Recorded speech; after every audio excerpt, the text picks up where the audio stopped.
الحمد لله وكفى وسلام على عباده الذين اصطفى أما بعد فأعوذ بالله من الشيطان الرجيم بسم الله الرحمن الرحيم ألهاكم التكاثر حتى زرتم المقابر كلا سوف تعلمون ثم كلا سوف تعلمون كلا لو تعلمون علم اليقين لترون الجحيم ثم لترونها عين اليقين ثم لتسألن يومئذ عن النعيم صدق اللہ العظیم۔ گزشتہ کل سورہ تکاثر کا شان نزول بیان ہوا کہ مکہ مکرمہ میں بعض قبیلے والے خاندان والے ایسے تھے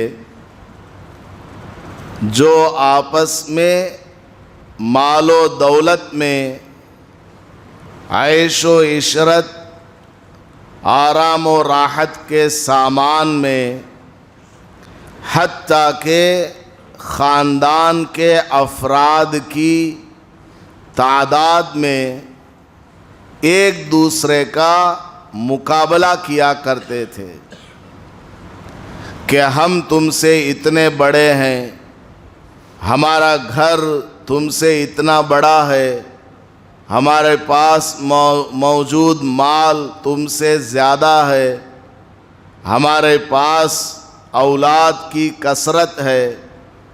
اس طرح بڑائی ایک دوسرے پر جتایا کرتے تھے۔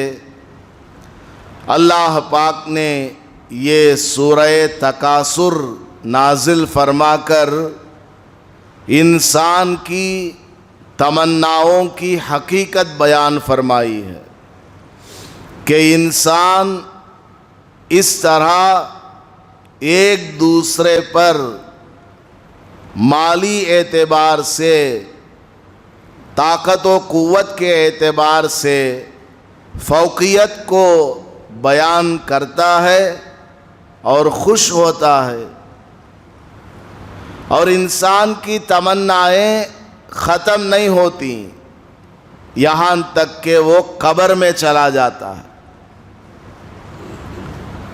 نبی پاک صلی اللہ علیہ وسلم نے ایک مرتبہ یہی سورت تلاوت فرمائی۔ تلاوت فرمانے کے بعد آپ نے وہاں موجود صحابہ سے فرمایا، یقول ابن آدم مالی مالی، انسان کہتا ہے میرا مال میرا مال، یہ میری بلڈنگ ہے، یہ میرا گھر ہے، میری فیکٹری ہے، یہ میری ہے، یہ پیسہ میرا، یہ سونا میرا، یہ چاندی میری۔ انسان بولتا ہے کہ یہ فلاں فلاں چیز میری ہے، میں اس کا مالک ہوں۔ حالانکہ حقیقت کیا ہے؟ نبی پاک صلی اللہ علیہ وسلم نے ارشاد فرمایا، اے انسان تو صرف 3 چیزوں کا مالک ہے۔ تیری ملکیت میں اگر کوئی چیز ہے وہ صرف اور صرف 3 چیزیں ہیں، گاڑی، بنگلہ، فیکٹری، کمپنی، پیسہ، یہ سب تیرا نہیں ہے۔ صرف 3 چیزیں تیری ہیں، باقی تیری نہیں ہیں۔ فرمایا ما اکلتا فافنیتا، جس چیز کو تو نے کھا لیا، ہضم کر دیا، وہ چیز تیری ہے بس۔ آدمی کماتا ہے لاکھوں روپیہ، کروڑوں روپیہ، کھاتا ہے وہی ایک اڈلی ایک روٹی، اور وہ لاکھوں کروڑوں روپیہ حاصل کرنے کے لیے جھوٹ بولتا ہے، بھائی کو دھوکہ دیتا ہے، اپنے پارٹنر کے ساتھ گڑبڑ کرتا ہے، دھوکہ دیتا ہے، حساب و کتاب آگے پیچھے کر دیتا ہے اور گھوٹالہ کرتا ہے، وہ کروڑوں روپیہ کمانے کے لیے، اور پیٹ میں جاتا کتنا ہے؟ ایک اڈلی ایک روٹی۔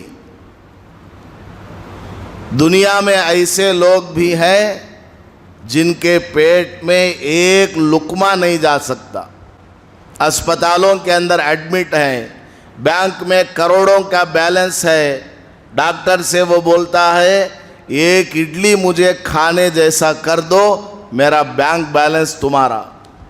ڈاکٹر بولتا ہے ہم کچھ نہیں کر سکتے، گلوکوز چڑھانا پڑتا ہے، بس ڈراپس ڈالنا پڑتا ہے منہ سے، یا ناک میں سلین چڑھانا پڑتا ہے۔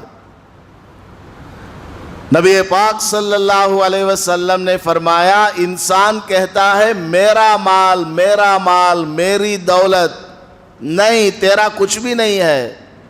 تیرا کیا ہے؟ ما اکلت فافنیتا، جس کو تو نے کھا کر ہضم کر دیا وہ تیرا ہے۔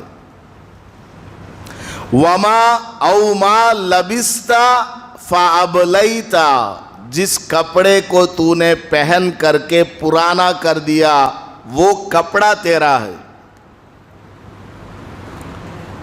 اور فرمایا او ما تصدقتا فامضیتا، جو مال تو نے اچھے کاموں میں، بھلائی کے کاموں میں خرچ کیا اور اس کا ثواب آخرت میں بھیج دیا وہ تیرا ہے۔ دو باتیں اس میں سمجھنا، لاسٹ والی چیز میں، جو مال تو نے اچھے کاموں میں، خیرات کے کاموں میں، بھلائی کے کاموں میں خرچ کیا، اور ساتھ میں شرط کیا ہے؟ آخرت کے ذخیرے میں اس کو جمع کرا دیا۔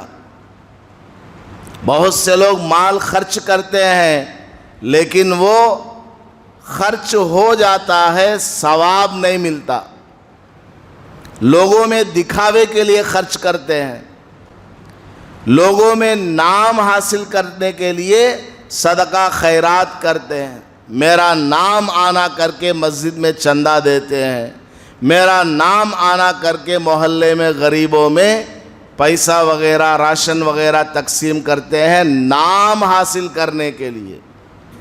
تو ناموری کے لیے اگر کوئی صدقہ خیرات کرتا ہے وہ خرچ ہو جاتا ہے لیکن آگے نہیں پہنچتا، ثواب اس پر نہیں ملنے والا۔ قیامت میں اللہ تعالیٰ کہے گا اے میرے فلاں بندے ادھر آ، تو نے فلاں مسجد بنوائی تھی، تو نے فلاں فلاں غربا میں مال خرچ کیا تھا، تیری نیت کیا تھی؟ رشتہ داروں میں تیرا نام آئے، محلے والوں میں تیری شان بڑھے، یہ تیرا مقصد تھا نا؟ جا اس مسجد بنانے کا ثواب، غریبوں میں مال خرچ کرنے کا ثواب انہی لوگوں سے جا کر مانگ لے۔ اب سنیاسی مار لے تو کیا ملتا؟ کیا ابھی نہیں ملتا۔ ابھی نے جا کے ان سے پوچھتا انہوں کیا دینے والے ہیں، وہ خود ایک ایک نیکی کے لیے ترس رہے۔ تو نبی پاک صلی اللہ علیہ وسلم نے ارشاد فرمایا اے انسان، تو بولتا ہے میرا مال، میرا گھر، میری کمپنی، میری فیکٹری، کچھ بھی تیری نہیں ہے، تیرا صرف جو تو نے کھایا ہضم کر دیا، جو تو نے پہنا پرانا کر دیا، اور جو تو نے اچھائی کے کاموں میں خرچ کر کے اس کا ثواب آخرت کے ذخیرے میں جمع کروا لیا، یہی تیرا ہے۔ یہ تین چیز انسان کی ہے، لیکن وہ کماتا کتنا ہے؟ کمانا منع نہیں ہے.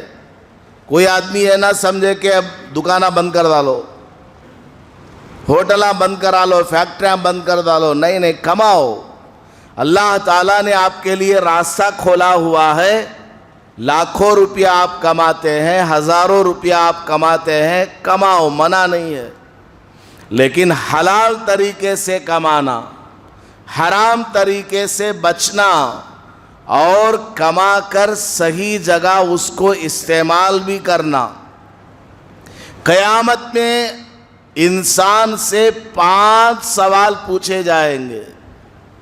لا تزول قدم ابن آدم. قیامت کے میدان میں انسان کا قدم اپنی جگہ سے ہل نہیں سکتا جب تک کہ اس سے 5 سوال پوچھ لیے نہ جائیں. ان میں سے مال کے بارے میں 2 سوال ہیں. مال کے بارے میں 2 سوال ہیں. کیسے کمایا اور کیسے خرچ کیا. کمایا کس طریقے سے ہے؟ حلال طریقے سے کمایا، حرام طریقے سے کمایا. کمانے کے بعد خرچ کیسے کیا؟ لوگ بولتے ہیں میرا مال میں کیا ہے تو کر لیتا ہوں. نہیں چلتا ہے. مال کو خرچ بھی صحیح طریقے سے کرنا، شریعت کے مطابق کرنا. حلال کاموں میں مال خرچ کرنا، حرام کاموں میں مال کو خرچ نہیں کرنا. تو مال کے بارے میں قیامت میں 2 سوال پوچھے جائیں گے. اور انسان مال کو حاصل کرنے کے لیے اس قدر تڑپتا ہے کہیں سے بھی آ جائے، بس آ جانا چاہیے. نبی پاک صلی اللہ علیہ وسلم نے انسان کی تمناؤں کے بارے میں فرمایا. اگر انسان کے پاس 2 پہاڑوں کے درمیان موجود وادی کے برابر سونا چاندی مال و دولت ہو، 2 پہاڑ ہیں، اس کے بیچ میں ویلی ہوتی ہے. ویلی کتنی گہری ہوگی، وہ کتنی ڈیپ ہوگی اور کتنی لمبی ہوگی. یہ سب بھرا ہوا سونا اس کو مل جائے، یہ سب بھرا ہوا چاندی مال و دولت اس کو دے دی جائے. پھر انسان سے پوچھا جائے کیا بھائی پیٹ بھر گیا تیرا، اتنا پیسہ مل گیا نا؟ تو انسان کہے گا ایسا اور ایک رہا تو اچھا ہے، ایسا اور ایک رہا تو اچھا ہے. پہلے گھر نہیں تھا آدمی کے پاس، گھر آ گیا، اللہ نے گھر بنوا دیا. اب وہ تمنا کرے گا اس سے ذرا اور اچھا گھر رہنا تھا. میرا گھر اندرا نگر میں ہے، نہیں یہاں نہیں رہنا، SBA کالونی میں ہونا، فلاں کالونی میں ہونا. بڑے بڑے گھروں کے درمیان میرا ایک گھر ہونا. اب وہاں بھی اللہ نے گھر دلوا دیا. نہیں بڑے بڑے گھر جیسا میرا گھر ہونا. انسان کی تمنا ختم نہیں ہوتی. ایک گاڑی لیا، نہیں اس سے اچھی، وہ لیا اس سے اچھی، وہ لیا اس سے اچھی. آدمی کی تمنا پوری نہیں ہوتی. حتی زرتم المقابر، اس صورت میں اللہ نے فرمایا یہاں تک کہ انسان قبر تک پہنچ جاتا ہے، اس کی تمنا پوری نہیں ہوتی. تو انسان کو اپنی حقیقت سمجھنا چاہیے کہ دنیاوی زندگی کیا ہے، کس مقصد کے لیے مجھے بھیجا گیا ہے. یہ ضرورت کی چیز ہے، مقصد کی چیز نہیں ہے. دنیا ہمارا گول اور ایم نہیں ہے. دنیا تو ہماری ضرورت پوری کرنے کے لیے ہے. کھانا ہے، سونا ہے، بیوی بچے ہیں، گھر ہے، ضرورت پورا کرنے کے لیے دنیا ہے. ورنہ اصل میں ہمارا اس دنیا میں آنا اللہ کا حکم پورا کرنے کے لیے، اللہ کو راضی کرتے ہوئے انسان بن کر کے زندگی گزارنے کے لیے ہم اس دنیا میں آئے ہوئے ہیں. تو نبی پاک صلی اللہ علیہ وسلم نے ارشاد فرمایا کہ انسان کا پیٹ قبر کی مٹی کے علاوہ کوئی چیز نہیں بھر سکتی. کوئی چیز انسان کا پیٹ نہیں بھر سکتی، قبر کی مٹی بھر دے گی. جب وہ قبر میں چلا جائے گا ساری تمنائیں ختم، ساری آرزویں ختم. قبر میں جائے گا، ہائے ہائے ہائے ہائے کر کے چلائے گا، اتنا میرے پاس بینک بیلنس تھا، کتنا اچھا ہوتا میں نے غریبوں میں خرچ کیا ہوتا، اتنا حصہ میرا حرام کا تھا، کتنا اچھا ہوتا، جس کا حق تھا اس کو ادا کر دیا ہوتا. مجھے اللہ نے صحت عطا فرمائی ہے، تندرستی عطا فرمائی ہے، میں نے اس کو اللہ کی عبادت میں استعمال کیا ہوتا. اللہ پاک نے انسان کو صحت اور تندرستی عطا فرمائی ہے. آدمی وہاں قبر میں جا کر کے ان تمام چیزوں کے بارے میں سوچے گا، لیکن کوئی فائدہ نہیں ہے. وہاں جانے کے بعد نو ریٹرن، دروازہ بند ہو گیا، اب دوبارہ دروازہ کھلنے والا نہیں. اب تو رزلٹ والے دن کھلے گا، قیامت کے دن میں دروازہ کھلے گا، قبر پھٹے گی، تجھے کھڑا کیا جائے گا میدان محشر میں تمام انسانوں کے ساتھ، اور وہاں تم سے حساب لیا جائے گا. تو اللہ پاک نے فرمایا حتی زرتم المقابر، یہاں تک کہ تو قبر تک پہنچ جاتا ہے لیکن تیری تمنائیں ختم نہیں ہوتی، بڑائی ختم نہیں ہوتی. کلا سوف تعلمون، ہرگز ایسا مت سوچنا، ہرگز ایسے کاموں میں مت مبتلا ہونا کہ میں اتنا بڑا، انہیں اتنا چھوٹا، میرا گھر اتنا بڑا، اس کا اتنا چھوٹا، میں بڑا، یہ سب کے پیچھے نہ پڑو، ورنہ کیا ہوگا؟ سوف تعلمون، ان قریب تم دنیا کی حقیقت کو، دنیا کی زندگی کو سمجھ جاؤ گے. ثم، پھر سن، شاید تجھے سمجھ میں نہیں آئی بات. ثم کلا سوف تعلمون، پھر سن لے یہ بات اچھی طرح کہ ان قریب تجھے معلوم ہو جائے گا کہ دنیا جس کے پیچھے لگ کر کے تو نے اللہ کی عبادت چھوڑ دی تھی، اللہ سے تو غافل ہو گیا تھا، وہ حقیقت کھل کر کے تمہارے سامنے آنے والی ہے. یہاں تک کہ لَتَرَوُنَّ الْجَحِيمَ، اللہ سے غافل ہو کر کے جو زندگی گزاری ہے اس کی پاداش میں جہنم میں تم کو جانا پڑے گا، جہنم کی سزا میں تم کو ڈالا جائے گا، جہنم کی سزا بھگتنی ہوگی. اگر چولہا جلاتے ہوئے ذرا سی آگ لگ جائے، آدمی فوراً انگلی پیچھے ہٹا لیتا ہے، کس قدر جلن ہے اس میں. بیڑی سلگاتے ہوئے پرپاٹ سے انگلی میں لگ گئی آگ، آدمی انگلی جھاڑ لیتا ہے. اب آگ کے اندر ہی آدمی کو ڈال دیا جائے تو پوری باڈی، انسان کا پورا جسم آگ کی بوڑی کے اندر ڈال دیا جائے، کیا حال ہونے والا ہے. اور وہاں ایسا بھی نہیں ہے کہ ایک بار ڈالا گیا تو مر گیا، جسم جل گیا، ہڈیاں جل گئیں، چورا چورا ہو گیا، نہیں نہیں. ثم لا يموت فيها ولا يحيا، اللہ پاک نے فرمایا کہ مرنے کے بعد والی جو زندگی ہے نہ تو آدمی اس میں مرتا ہے نہ کمپلیٹ سے زندہ رہتا ہے. سزا ملتی ہے، مرنے کے قریب جاتا ہے، دوبارہ زندہ ہو جاتا ہے. آگ میں چمڑی جل جاتی ہے، خون سب جل جاتا ہے، ہڈیاں سب جل جاتی ہیں، پھر اس کے اندر اللہ تعالیٰ طاقت ڈال دیتا، پھر چمڑا نکل کر کے آتا، پھر خون آتا، فوراً سزا مل رہی ہے، انسان کو نقصان پہنچ رہا ہے، ساتھ میں پھر باڈی واپس بن رہی ہے. اسی طرح کنٹینیوسلی آدمی کو سزا ملتی رہے گی، اور کتنے سالوں تک ملے گی کچھ گارنٹی نہیں، کوئی وہاں بچانے والا نہیں۔ اور آگے 2-4 اہم نصیحتیں اس صورت میں ہے، انشاءاللہ کل اس کے بارے میں بیان ہوگا۔ اللہ تعالی ہمیں ناجائز کاموں سے، ناجائز حرام کمائیوں سے اور دنیاوی نام و نمود سے اور خدا کی غفلت سے محفوظ فرمائے اور نیک اعمال کرنے کی توفیق نصیب فرمائے۔ آمین وآخر دعوانا ان الحمد للہ رب العالمین۔